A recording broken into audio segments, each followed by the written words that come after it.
A ti que nos escuchas en el coche, en casa, en la universidad, sé bienvenido. Hoy, en este primer podcast de Think, hablamos con Unai Ugalde. Mi nombre es César González y guiaré este primer programa.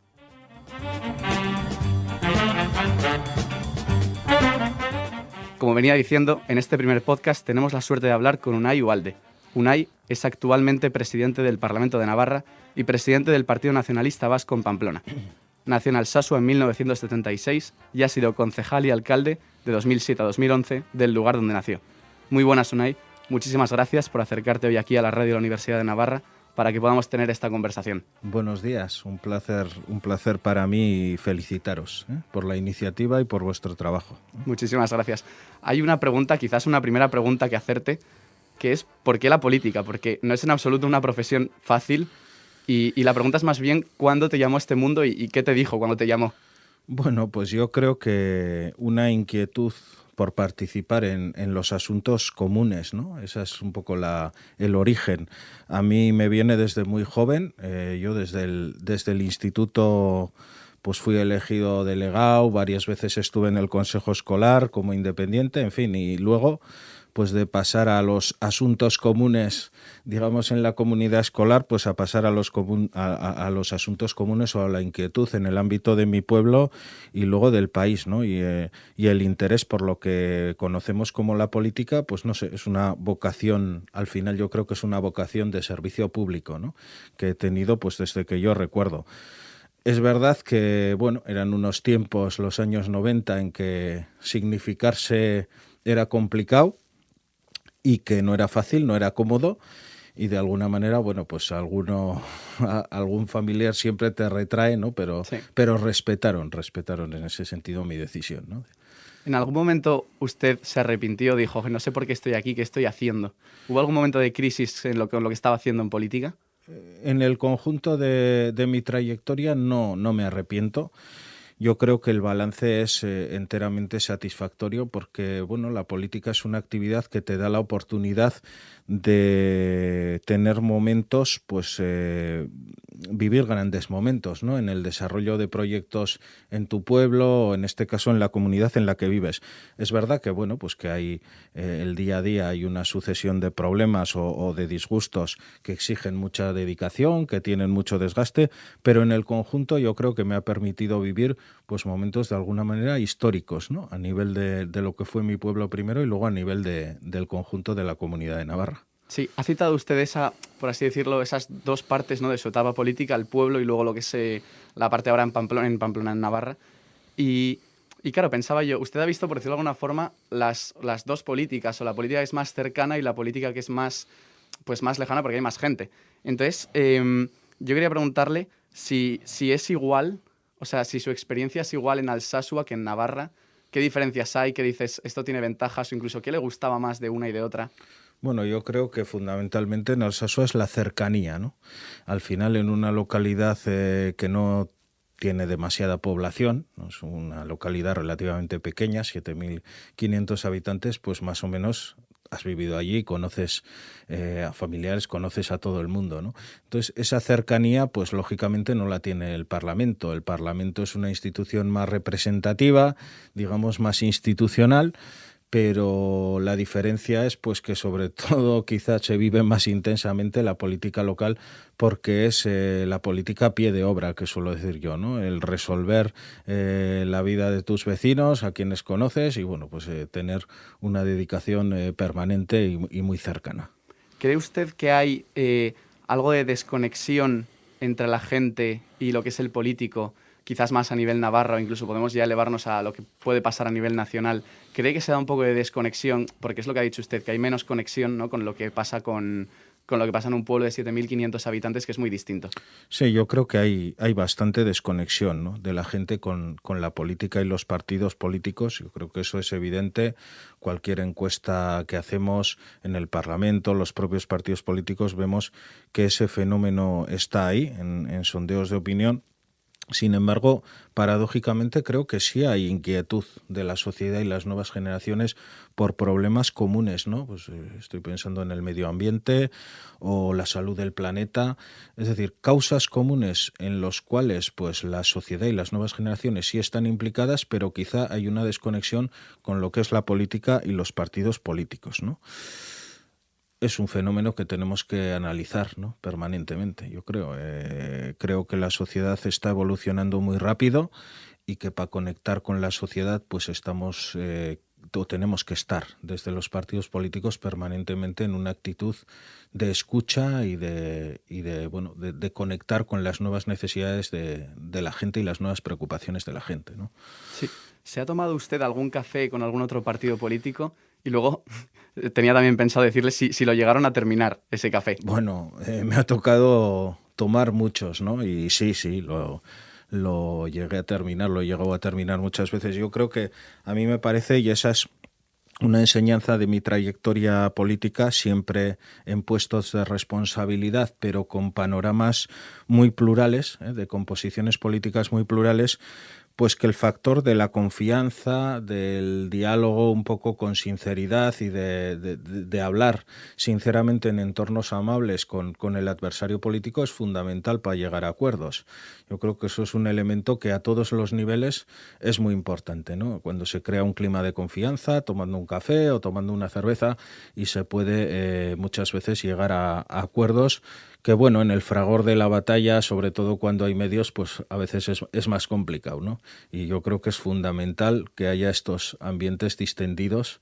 Yo lo he practicado mucho porque me ha tocado, como digo, tener composiciones plurales y se llega a acuerdos. Sí, con esto que ha dicho también, porque es usted presidente del Parlamento que exige eso, la confianza con distintos grupos, distintas personas, le lanzo una pregunta que es doble, que es hasta qué punto, lo ha citado antes cuando ha hablado, hasta qué punto es real esta confrontación entre personas que piensan diferente, y luego si cree que en estos tiempos de multipartidismo, ¿no?, en los que entran más partidos en escena, por así decirlo, es más necesario que nunca aprender a pactar.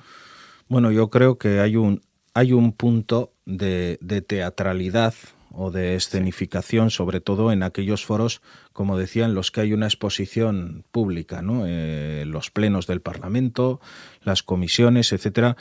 Yo en este punto suelo decir que sí noto bastante diferencia en la experiencia de ayuntamiento a Parlamento, ¿no? Creo que en el Parlamento esa confrontación tiene más repercusión pública porque sale en la tele, plenos, etcétera, pero luego hay una relación personal muy cordial en general entre todos y todas. En los pueblos, quizá por la cercanía, sí trasciende más la confrontación política a lo personal, por lo menos en la experiencia que yo he tenido.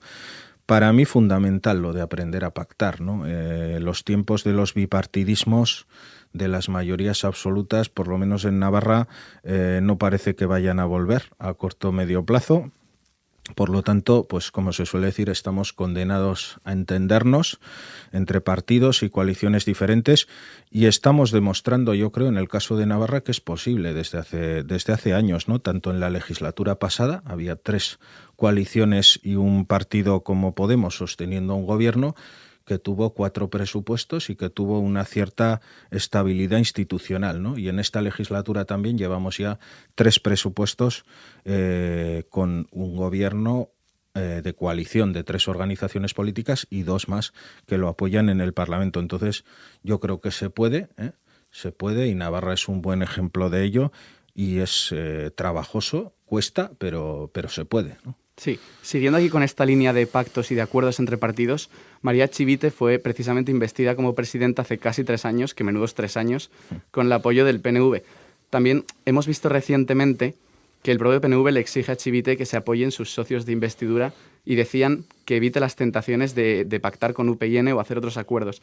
¿Cómo son estas conversaciones, pues propiamente con el PSOE, ya sea a nivel regional o incluso podemos hablar del PNV a nivel nacional con el PSOE? ¿Cómo son estas conversaciones? Bueno, yo, a ver, en términos generales creo que las conversaciones llegan a buen puerto cuando el PSN, digamos que tiene la mayor responsabilidad como presidencia ahora del gobierno aquí, o el PSOE en Madrid, en el caso de Madrid, tiene esa vocación de acordar, ¿no? Vocación de acordar, aunque se deje pelos en la gatera.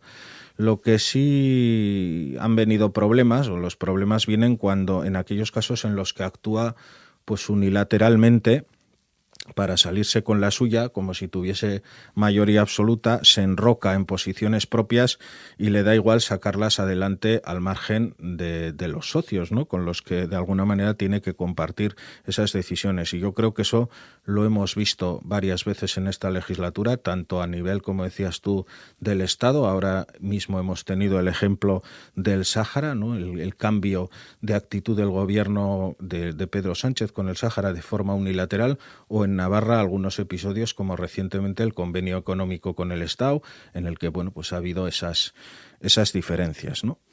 ¿Cómo es esta tarea de moderación dentro de un parlamento?